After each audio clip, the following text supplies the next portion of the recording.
Welcome to question hour. తెలంగాణలో చివరి cabinet విస్తరణ నెలలుగా ఊరిస్తూనే వస్తుంది. ఈసారి ఖాయమని ప్రచారం, చివరికి మళ్లీ వాయిదా. జూన్ మొదటి వారంలోనే విస్తరణ ఫైనల్ అని జోరుగా వార్తలు వచ్చినా ఆ అడుగు ముందుకు పడలేదు. ఇప్పుడు అసలు ప్రశ్న ఏంటంటే, తెలంగాణలో మంత్రివర్గ విస్తరణ ఎందుకు ఆగిపోయింది? కర్ణాటకలో మంత్రి పదవుల పంపకంతో కాంగ్రెస్ లో చెలరేగిన అసంతృప్తి తెలంగాణ హైకమాండ్ ను ఆలోచనలో పడేసిందా? మంత్రి పదవులపై గంపడ ఆశలు పెట్టుకున్న ఆశావాహుల పరిస్థితి ఏంటి అన్న ప్రశ్నలు సర్వత్రా వినిపిస్తున్నాయి. అయితే తెలంగాణ కాంగ్రెస్ లో ప్రస్తుతం మంత్రివర్గ విస్తరణ హాట్ టాపిక్ గా మారింది. మొత్తం కేబినెట్ లో ఇంకా 2 స్థానాలు ఖాళీగా ఉండడంతో ఎప్పుడెప్పుడు విస్తరణ జరుగుతుందా అని ఆశావాహులు ఎదురు చూస్తూనే ఉన్నారు. గత కొద్ది నెలలుగా ఇదిగో వచ్చేస్తుంది, అదిగో వచ్చేస్తుంది అంటూ ప్రచారం జరిగిన ప్రతిసారి చివరి నిమిషంలో వాయిదా పడుతూ వస్తుంది. అయితే కర్ణాటకలో ఇటీవల జరిగిన మంత్రివర్గ విస్తరణ కాంగ్రెస్ కు కొత్త తలనొప్పులు తీసుకొచ్చిందన్న వాదనలు కూడా విశ్లేషణలు చెప్తున్నారు. మంత్రి పదవి ఆశించి దక్కని పలువురు ఎమ్మెల్యేలు బహిరంగంగానే అసంతృప్తి వ్యక్తం చేశారు.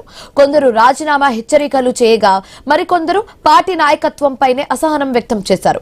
అక్కడ ఏర్పడిన పరిస్థితులను తెలంగాణ కాంగ్రెస్ అధిష్టానం కూడా నిశ్చితంగా పరిశీలిస్తుందనే చర్చ జరుగుతోంది. అదే అనుభవం తెలంగాణలో పునరావృతం కాకూడదనే ఆలోచనలో హైకమాండ్ ఉందా అనే ప్రశ్న జోరుగా వినిపిస్తుంది. మరోవైపు మంత్రి పదవుల కోసం పలువురు సీనియర్, జూనియర్ నేతలు తీవ్రంగా ప్రయత్నాలు కొనసాగిస్తున్నారని పార్టీ వర్గాలు చెబుతున్నాయి. కర్ణాటకలో జరిగిన పరిణామాలు నిజంగానే తెలంగాణ నిర్ణయాలపై ప్రభావం చూపుతున్నాయా, లేక ఇది కేవలం రాజకీయ ప్రచారమేనా అన్నది పక్కన పెడితే, మంత్రి పదవుల కోసం ఎదురు చూస్తున్న ఆశావాహుల నిరీక్షణ మాత్రం రోజు రోజుకు పెరిగిపోతుందని చెప్పొచ్చు. అంతర్గత కుమ్ములాటలు, ముఠా తగాదాలు బయటపడితే కాంగ్రెస్ ఇమేజ్ పై దెబ్బ పడుతుందని హైకమాండ్ భావిస్తుందా? తెలంగాణలో మంత్రివర్గ విస్తరణ ఎందుకు ఆగిపోయింది? మంత్రి పదవులు ఆశిస్తున్న ఆశావాహులను ఎలా బుజ్జగిస్తారు? ఇప్పుడు ఇదే అంశానికి సంబంధించి చర్చిద్దాం. రైట్ గా ఈ అంశానికి సంబంధించి కంప్లీట్ అనలైజ్ చేసి చెప్పడానికి మా కొలీగ్ హిమబిందు సిద్ధంగా ఉన్నారు న్యూస్ రూమ్ నుంచి. Over to you Himabindu. Yes sir, thank you Shivani.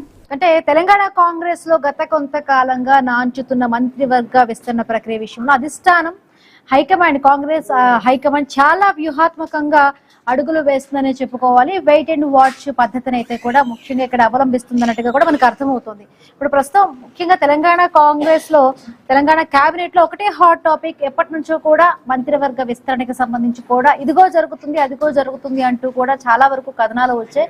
But ఈ 2 స్థానాలు ఉంటే బట్ ఆశావహుల సంఖ్య చాలా వరకు కూడా ఇక్కడ ఉంది. సీనియర్ నాయకులు చాలా వరకు ఉన్నారు. అలాగే బీఆర్ఎస్ నుంచి కొంతమంది వెళ్ళిన నాయకులు కూడా ఉన్నారు. మొత్తంగా కూడా ఈ సంఖ్య అయితే, ఉన్న బెర్తుల సంఖ్య 2 అయితే ఆశావహుల సంఖ్య చాలా వరకు ఉంది.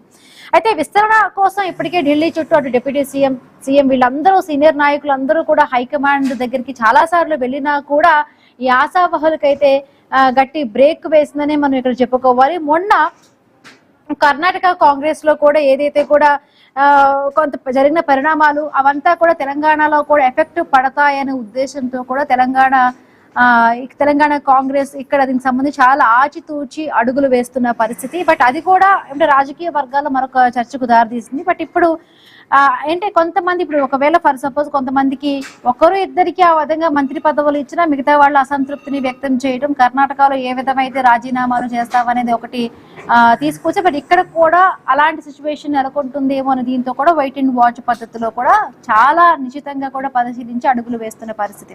బట్ ఇప్పటి వరకు మనం చూసాము, చాలా వరకు కూడా వస్తుంది, కేబినెట్ లో కూడా పదవులు దక్కుతాయంటూ కూడా నాయకులు వేచి చూస్తూ ఉన్నారు. బట్ వారికైతే ఇంకా ఆ విషయానికి సంబంధించి కూడా ఇంకా క్లారిటీ రాలి. బట్ ఎందుకు దీనికి సంబంధించి మంత్రివర్గ విస్తరణకి సంబంధించి కూడా ఇంకా ఎప్పుడు చేస్తారు? ఆల్రెడీ గవర్నమెంట్ ఫామ్ అయిపోయి 2.5 years అవుతుంది దగ్గర. బట్ ఇంతవరకు కూడా దీనికి సంబంధించి కూడా ఈ కేబినెట్ బెర్తులకు సంబంధించి ఇంకా ఉన్నా కూడా ఎందుకు వాటిని ఫిల్ చేయలేదు అనేది కూడా ముఖ్యంగా బయటకు వస్తున్నది. చాలా వరకు కూడా కాంగ్రెస్ లో ఈ మధ్య మనం చూసాము, ఆధిపత్య పోరు, కాంగ్రెస్ లో నాయకుల మధ్య కుమ్ములాట్లు ఇవన్నీ ఉన్నాయి. బట్ ఇప్పుడు మంత్రివర్గం సంబంధించి ఒకరిద్దరు నాయకులు ఇస్తే మిగతా వాళ్ళందరూ కూడా అలికి అదంతా కూడా అధిష్టానానికి ఒక రకమైన తలనొప్పి అవుతుంది అనే విధంగా కూడా అధిష్టానం ఆలోచించి ఉండొచ్చు. ఇంకా ముందు కూడా స్థానిక ఎన్నికలు అవన్నీ కూడా ఉన్నాయి.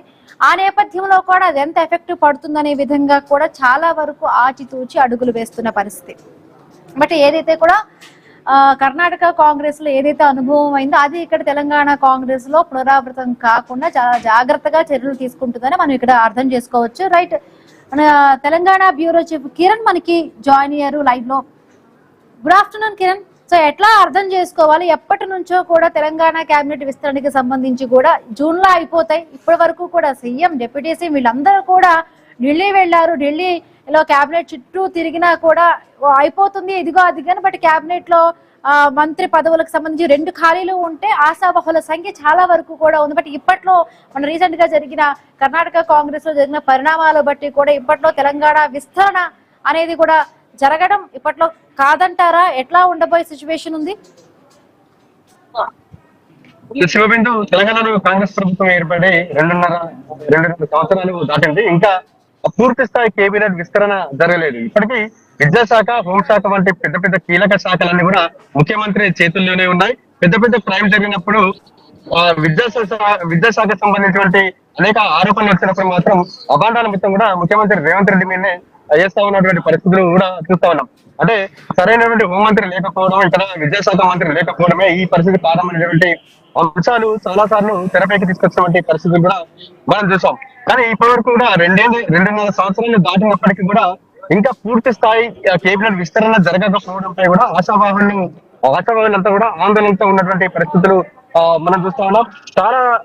చాలా సందర్భాల్లో కూడా ఇటు కొంతమంది చాలా ఓపెన్ గా వచ్చి కూడా మంత్రి పదవి కోసం కూడా చాలా పైరవీలు చేశారు, ఆందోళన వ్యక్తం చేశారు, అధిష్టానాన్ని కూడా ప్రశ్నించినటువంటి పరిస్థితులు కూడా మనం చూసాం. కోమటిరెడ్డి రాజగోపాల్ రెడ్డి, మల్లెడ్డి రంగారెడ్డి లాంటి సీనియర్ నేతలు కూడా చాలా సార్లు అధిష్టానాన్ని ప్రశ్నించినటువంటి పరిస్థితులు కూడా మనం తరచూ చూస్తూ ఉన్నాం. కానీ ఇంకా జూన్ మొదటి వారంలోనే చివరి కేబినెట్ విస్తరణ ఉంటుందనేటువంటి ప్రచారాలు జరిగినప్పటికీ కూడా కానీ మళ్ళీ వాయిదా పడుకుంటూ వస్తుంది. అంటే ఇప్పటికీ 2.5 సంవత్సరాలు దాటింది. ఇంకా తిప్పి కొడితే ఇంకా 2 సంవత్సరాలు మాత్రమే పాలన ఉన్నటువంటి పరిస్థితులు అయితే ఉంది. కానీ ఇంకా పూర్తి స్థాయి కేబినెట్ విస్తరణ జరగలేదు. ఇంకా 2 మంత్రి పదవులు ఖాళీ ఉన్నటువంటి నేపథ్యంలో ఆ 2 స్థానాలపై కూడా దాదాపు 10 నుంచి 20 మంది ఆశాభావాలు ఎదురు చూస్తున్నటువంటి పరిస్థితులు కూడా మనం చూస్తూ ఉన్నాం.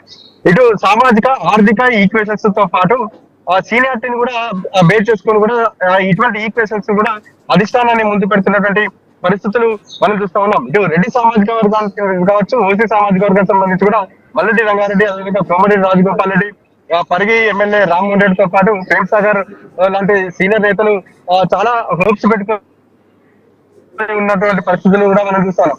మరోవైపు ఎస్టీ సామాజిక వర్గం సంబంధించి కూడా ఎస్టీ లంబాడ సామాజిక వర్గానికి ప్రాధాన్యత ఇవ్వాలంటూ కూడా ఒక ప్రతిపాదన కూడా ఉంది. ఆ నేపథ్యంలోనే దేవరకొండ ఎమ్మెల్యే బాలినాయక్ తో పాటు రామచంద్ర నాయక్ కూడా చాలా హోప్స్ పెట్టుకున్నటువంటి పరిస్థితులు కూడా మనం చూస్తా ఉన్నాం. అదేవిధంగా బీసీ ఈక్వేషన్స్ లో కూడా చాలా మంది ఆశాభావాలు ఉన్నటువంటి పరిస్థితులు కూడా మనం చూస్తా ఉన్నాం. మరోవైపు తెలంగాణలో ప్రచారం అయితే జరుగుతూ ఉంది. స్పీకర్ గడ్డం ప్రసాద్ ఎవరైతే ఉన్నారో ఆ గడ్డం ప్రసాద్ కూడా తనకు మంత్రి పదవి కావాలనేటువంటి ప్రతిపాదన కూడా పెట్టినట్టు కూడా తెలుస్తా ఉంది. గతంలో కూడా ప్రచారం కూడా జరిగింది. ఏదైతే ఫిరాయింపు ఎమ్మెల్యేలకు సంబంధించి మొత్తం కూడా తనపై అభాండం వేశారనేటువంటి ఆవేదన కూడా హైకమాండ్ వద్ద వెళ్ళబుచ్చుకున్నట్టుగా తెలుస్తా ఉంది. కానీ తను చాలా బదనమయ్యానని, తనకు మంత్రి పదవి కావాలనేటువంటి ప్రతిపాదన కూడా ఆయన పెట్టుకున్నట్టుగా తెలుస్తా ఉంది. ఆయనకు హోంమంత్రి పదవి ఖాయమైనటువంటి చర్చ కూడా వైపు సాగుతా ఉంది. మరోవైపు అడ్లూరి లక్ష్మణ్ ఎవరైతే ఉన్నారో అడ్లూరి లక్ష్మణ్ ప్రస్తుతం మంత్రి పదవిలో కొనసాగుతున్నారు. అతని మంత్రి పదవి అంటే తొలగించి అతనికి స్పీకర్ పదవి ఇస్తారనేటువంటి ఒక ప్రచారం కూడా సాగుతుంది. ఈ విధంగా కూడా చాలా మంది కొంతమంది స్పీకర్ గా ఉన్నటువంటి అతను మంత్రి పదవిలోకి అంటే కేబినెట్ లోకి తీసుకోవడం, మంత్రి పదవిలో ఉన్న వారికి ఇతర పదవులు ఇవ్వాలనేటువంటి ఆలోచన కూడా అధిష్టానం చేస్తున్నట్టుగా తెలుస్తా ఉంది. మరోవైపు ఇప్పటివరకు 2.5 ఏళ్ళు పదవి కాలంలో ఉన్నటువంటి కొంతమంది మంత్రి పదవులు తొలగించి కూడా కొత్త వారికి అవకాశం ఇస్తారనేటువంటి ప్రచారం కూడా సాగుతున్నటువంటి నేపథ్యంలో ఎవరికి ఉద్వాసన పలుకుతారు, ఎవరిని కేబినెట్ లోకి తీసుకుంటారు అనేటువంటి చర్చ కూడా కొనసాగుతున్నటువంటి పరిస్థితులు. ఒకవేళ ఉద్వాసన పలకాల్సి వస్తే ఇప్పటికే చాలా వరకు సీనియర్ మంత్రులు ఉన్నారు, ఎప్పటి నుంచో కూడా కాంగ్రెస్ లో సీనియర్ నాయకులు అందరూ ఉన్నారు. బట్ వాళ్ళ ఎవరికి ఉద్వాసన పలికి కొత్తగా ఇప్పుడు కాంగ్రెస్ పార్టీలోకి చేరిన నాయకులకు ఏదైతే కూడా ఒక ప్రామిస్ చేశారో పక్క పార్టీ నుంచి ఈ పార్టీలోకి జంప్ అయిన నాయకులు వాళ్ళకి ఇచ్చినా, లేకపోతే కొంతమందికి ఆశావహుల్లో ఎవరైతే సామాజిక వర్గాల బట్టి కూడా ఆలోచిస్తున్న వాళ్ళకి ఎవరికైనా ఇస్తే కొంత తిరుగుబాటు అయ్యే విధంగా కూడా కాంగ్రెస్ లో ఇబ్బందికరమైన సిచ్యువేషన్ ఎదురవ్వవా? మీరు అన్నట్టు నిజంగా ఖచ్చితంగా కాంగ్రెస్ పార్టీకి సంబంధించి కూడా చాలా మంది ఆశాభావాలు ఉన్నారు. ఇప్పుడు కర్ణాటక కాంగ్రెస్ పార్టీలో మీరు చెప్పినట్టు విధంగానే అక్కడ కలహాలు మొదలైనటువంటి పరిస్థితులు మనం చూస్తా ఉన్నాం. 2.5 సంవత్సరాలు షేర్ పాలనకు సంబంధించి కూడా ఇప్పుడు సిద్ధరామయ్యను తొలగించి డికే శివకుమార్ కు అవకాశం ఇచ్చారు. ఆ తర్వాత కూడా డికే శివకుమార్ కేబినెట్ లో చాలా మంది కొత్త ముఖాలు కూడా తెరపైకి వచ్చినటువంటి పరిస్థితులు ఉన్నాయి. కానీ ఇప్పుడు మంత్రివర్గ విస్తరణ సంబంధించి కూడా కర్ణాటకలో విభేదాలు అయితే రోడ్డున పడ్డటువంటి పరిస్థితులు అయితే ఉన్నాయని చెప్పొచ్చు. రెండు వర్గాలుగా కూడా పార్టీ కేడర్ మొత్తం అదేవిధంగా కీలక మంత్రులు కూడా రెండు వర్గాలుగా చీలినటువంటి పరిస్థితులు కూడా అక్కడ చూస్తూ ఉన్నాం. ఆ అనుభవాన్ని పాఠంగా మలుచుకునే తెలంగాణ కూడా కేబినెట్ విస్తరణ ఇప్పట్లో లేదు అన్నటువంటి ప్రచారం అయితే సాగుతున్నటువంటి పరిస్థితులు కూడా మనం చూస్తా ఉన్నాం. ఎందుకంటే ఇప్పుడు ఉదాహరణకు ఉమ్మడి నల్గొండ జిల్లా అంటే కాంగ్రెస్ పార్టీకి కంచుకోవడానికి కూడా చెప్పొచ్చు. 12 స్థానాలకు 11 అసెంబ్లీ స్థానాలు గెలుచుకున్నటువంటి ఈ పార్టీకి సంబంధించి కూడా ఇక్కడ మరో మంత్రి పదవి ఇవ్వాలనేటువంటి ప్రతిపాదన ఉంది. అంటే కోమటిరెడ్డి రాజగోపాల్ రెడ్డి కూడా మంత్రి పదవిపై కన్నేశారు. ఇప్పుడు కోమటిరెడ్డి మంత్రి పదవి ఇవ్వాలంటే కూడా ఇక్కడ కానీ ఈక్వేషన్స్ కావచ్చు, సామాజిక ఈక్వేషన్స్ కూడా అడ్డు వస్తున్నటువంటి పరిస్థితులు అయితే ఉన్నాయని చెప్పొచ్చు. మరోవైపు మరొక ప్రచారం కూడా జరుగుతా ఉంది. కోమటిరెడ్డి వెంకరెడ్డికి మరో కీలక పదవి ఇచ్చి అతని మంత్రి పదవి కోమటిరెడ్డి రాజగోపాల్ రెడ్డికి ఇస్తారనే ఒక ప్రచారం కూడా కొనసాగుతున్నటువంటి పరిస్థితులు కూడా ఉన్నాయి. ఈ రెండు ఇది కుదరకపోతే మాత్రం దేవరకొండ ఎమ్మెల్యే బాలునాయక్ అతన్ని కేబినెట్ విస్తరణ భాగంగా అతన్ని కేబినెట్ లో తీసుకునేటువంటి అవకాశాలు ఇప్పటి వరకు అంటే ఎమ్మెల్యేల ఉన్న అసంతృప్తిని ఇప్పుడు ఏ విధంగా కూడా కాంగ్రెస్ లో వాళ్ళ అసంతృప్తిని ఏ విధంగా చల్లార్చగలుగుతారు? ఇంకొకటి అంటే ఇంతవరకు కూడా చాలా వరకు వీళ్ళ ఆశావహుల నిరీక్షణ రోజు రోజుకి పెరుగుతుంది, కానీ హైకమాండ్ నుంచి ఎటువంటి గ్రీన్ సిగ్నల్ లేదు. బట్ అంటే ఈ ప్రతిపాదనలకు సంబంధించి సీఎం రేవంత్ రెడ్డి ఒక ప్రతిపాదన చేస్తున్నారా, లేకపోతే హైకమాండ్ వద్ద వేరే ప్రతిపాదన ఏమైనా ఉందా? అదొక పాయింట్. ఇంకొకటి స్థానిక సంస్థలు నెక్స్ట్ ఇప్పుడు జరగబోతున్నాయి కాబట్టి ఈ నేపథ్యంలో ఇప్పుడు ఏదైనా తొందరపడి ఒక నిర్ణయం తీసుకున్నా కూడా ఆ ఎఫెక్ట్ కొంత పార్టీ పైన కూడా పడే అవకాశం నేపథ్యంలో కొంత ఇంకొంచెం వెయిట్ అండ్ వాచ్ పద్ధతిని అవలంబించడం కరెక్ట్ అనే దిశగా ఆలోచిస్తున్న కాంగ్రెస్ పార్టీ. నిజంగా స్థానిక సంస్థల ఎన్నికలు కావచ్చు, జిహెచ్ఎంసీ ఎన్నికల ముందే మంత్రివర్గ విస్తరణ చేయాలనేటువంటి ఒక ప్రతిపాదన కూడా ఉన్నట్టుగా తెలుస్తోంది. ఆ నేపథ్యంలోనే కొంతమంది సీనియర్లను అంటే ఇప్పటివరకు కూడా ఏ పదవి ఆశించినటువంటి సీనియర్లు ఉన్నటువంటి కొంతమంది ఆ ఎమ్మెల్యేలను కూడా కేబినెట్ విస్తరణ భాగంగా వారిని తీసుకునేటువంటి అవకాశాలు అయితే కనిపిస్తా ఉన్నాయి. మరి ఎవరికి ఉద్వాసన పలుకుతారు అనేటువంటి చర్చ కూడా సాగుతుంది. మరి వారి ఉద్వాసన పలికితే వారు ఒప్పుకుంటారు అనేటువంటి ఒక టెన్షన్ లో కూడా అధిష్టానం ఉన్నట్టు కూడా మనకు స్పష్టంగా తెలుస్తా ఉంది. ఎందుకంటే కొంతమంది సీనియర్లను పక్కకు పెడతారనేటువంటి ప్రచారం కూడా జరుగుతోంది. కోమటిరెడ్డి వెంకరెడ్డి కావచ్చు, జూపల్లి కృష్ణారావు కావచ్చు, అడ్లూరి లక్ష్మణ్ కావచ్చు, ఇప్పుడు ప్రస్తుతం ఉన్నటువంటి మహిళలకు ఇంపార్టెంట్ ఇవ్వాలనుకుంటే కొండా సురేఖ మంత్రి పదవి కూడా పోయేటువంటి ఛాన్స్ ఉందనేటువంటి ప్రచారం కూడా సాగుతుంది. మరి ఈ నేపథ్యంలోనే మీరందరూ కూడా తనకు పదవి పోతుందంటే ఒప్పుకుంటారా, లేకుంటే మంత్రి పదవిని వదిలేందుకు ఒప్పుకుంటారా అనేటువంటి ఒక చర్చ కూడా సాగుతున్నటువంటి పరిస్థితులు అయితే ఉన్నాయని చెప్పొచ్చు. ఎందుకంటే కొత్త వారికి అవకాశం ఖచ్చితంగా ఇప్పుడు ఉన్న 2 మంత్రి పదవులకు సంబంధించి మాత్రం ఇప్పటివరకు 20 మంది ఎమ్మెల్యేలు ఆశగా ఎదురు చూస్తున్నట్టుగా మనకు స్పష్టంగా తెలుస్తా ఉంది. అందరినీ ముద్దగించాలంటే కుదరని పరిస్థితి కాబట్టి కొంతమంది ఆల్రెడీ మంత్రి పదవిలో ఉన్నటువంటి వారిని సీనియర్లను తప్పించి కొత్త వారికి అవకాశం ఇవ్వాలనేటువంటి ప్రచారం కూడా జరుగుతున్నటువంటి నేపథ్యంలో అధిష్టానం ఈ నిర్వహిస్తున్నటువంటి చర్చ కూడా నడుస్తా ఉంది. Right, thank you Kiran. Right, మనతో పాటు జాయిన్ అయ్యారు టీపీసీసీ అధికార ప్రతినిధి చరణ్ కౌశిక్ యాదవ్ గారు జాయిన్ అయ్యారు. నమస్తే అని ఫోన్ ఇన్ లో ఆయన సిద్ధంగా ఉన్నారు. నమస్తే చరణ్ గారు. సో ఇప్పట్లో తెలంగాణ కాంగ్రెస్ లో మంత్రివర్గ పునర్వ్యవస్థీకరణ లేనట్టేనా? అంటే ప్రభుత్వం ఏర్పడి 2.5 సంవత్సరాలు జరుగుతోంది, బట్ ఎందుకు ఇంతవరకు కూడా హైకమాండ్ నుంచి గ్రీన్ సిగ్నల్ రావడం లేదా? మేడం, బెర్తులు ఖాళీగా ఉన్నాయి, 2 మాత్రమే ఉన్నాయి. బట్ ఆశావహుల సంఖ్య ఎక్కువైపోయారు. నరేంద్ర మోడీ క్యాబినెట్ లో కూడా చాలా బెర్తులు ఖాళీగా ఉన్నాయి.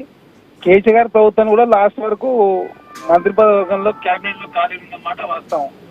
కాబట్టి ఇక్కడ ప్రభుత్వం సంబంధించి ఆల్రెడీ అందరూ మంత్రులు ఫుల్ ఉన్నారు. అదేవిధంగా మంత్రివర్గం కూడా దానికి సంబంధించి యాక్టివిటీస్ కూడా జరుగుతూ ఉన్నాయి. 2 మాత్రమే ఖాళీ ఉన్నాయి. అదే కాకుండా అన్ని శాఖలకు ఆల్రెడీ మంత్రులు పనిచేస్తా ఉన్నారు.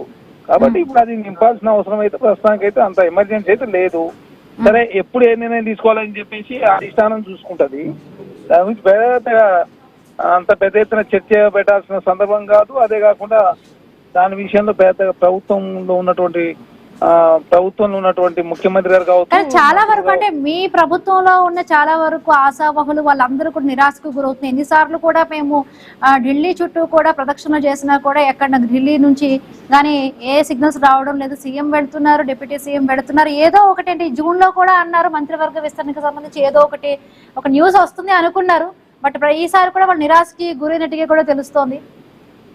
అదే మేడం, మంత్రివర్గానికి సంబంధించి శాఖలకు ఆల్రెడీ అందరూ మంత్రులు పనిచేస్తా ఉన్నారు.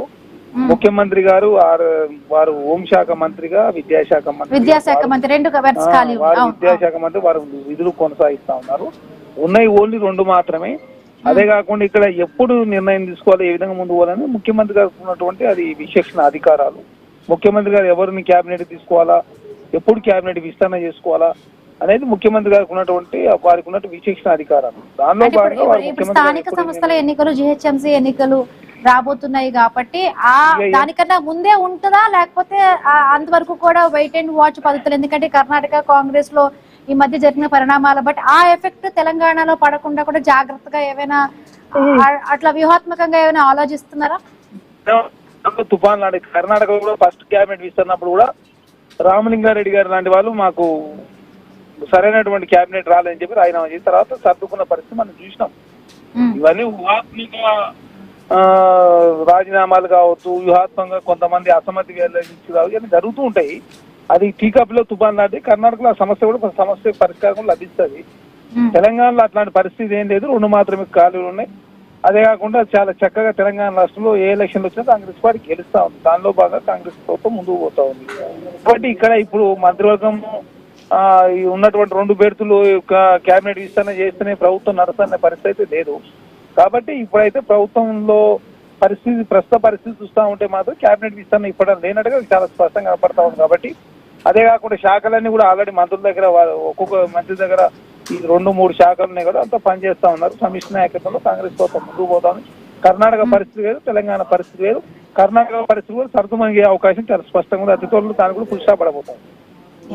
అంటే కేబినెట్ విస్తరణకి సంబంధించి కూడా మొదటి నుంచి సీఎం రేవంత్ రెడ్డి గారి దగ్గర ఈ 2కు సంబంధించి హోమ్ గానీ విద్యాశాఖ సంబంధించి 2 ఉండి కూడా ప్రతిపక్షాలు ఎప్పటి నుంచో కూడా ఆరోపిస్తూ ఉన్నాయి. బట్ ఇదంతా లేట్ అవ్వడం వల్ల ప్రతిపక్షాలకి ఇంకొకసారి మళ్ళీ అనే ఛాన్స్ ఇచ్చినట్టుగా అవుతుంది కదా.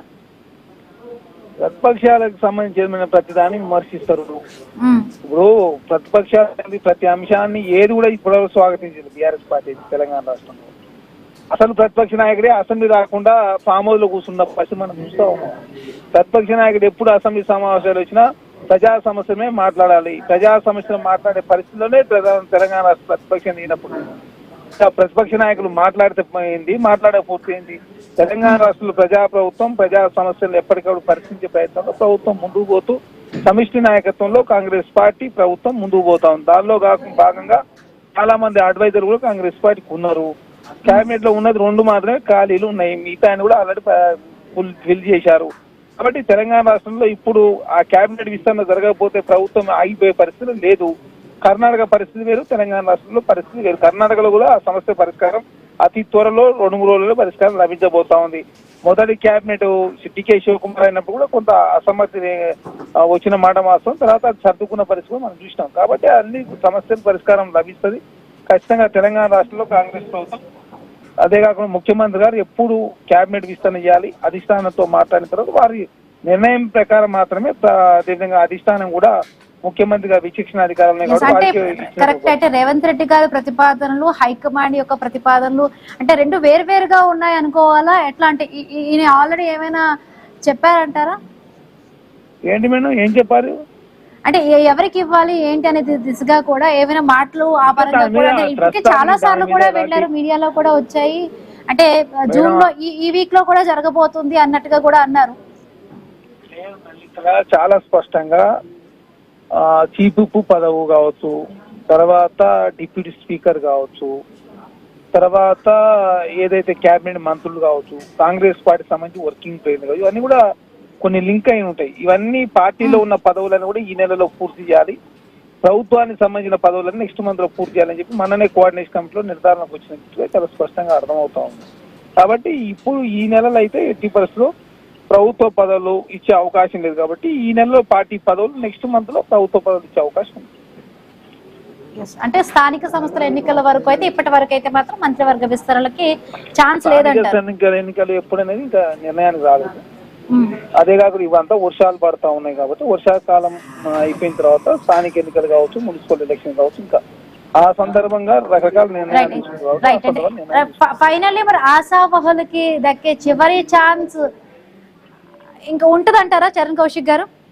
ఎందుకుండా మేడం, అన్ని పార్టీ ప్రభుత్వము పరిస్థితులను బట్టి వివరిస్తారు. ఎప్పుడు ఏ విధంగా ముందుకు పోవాలి, ప్రత్యామ్నాయ మార్గాలు ఏమున్నాయి, వర్కింగ్ లైన్ పోయే వాళ్ళు ఎవరు, చీఫ్ పోయే వాళ్ళు ఎవరు, డిప్యూటీ స్పీకర్ ఎవరు, మిగతా ఏ సామాజిక వర్గాల్లో మన అవకాశం లేకపోతే ఆ అవకాశం వర్గాలకు అవకాశం ఇచ్చే ప్రయత్నంలో ప్రభుత్వం ముందుకు పోతుంది. Right, thank you so much అండి చరణ్ కౌశిక్ గారు స్పందించినందుకు.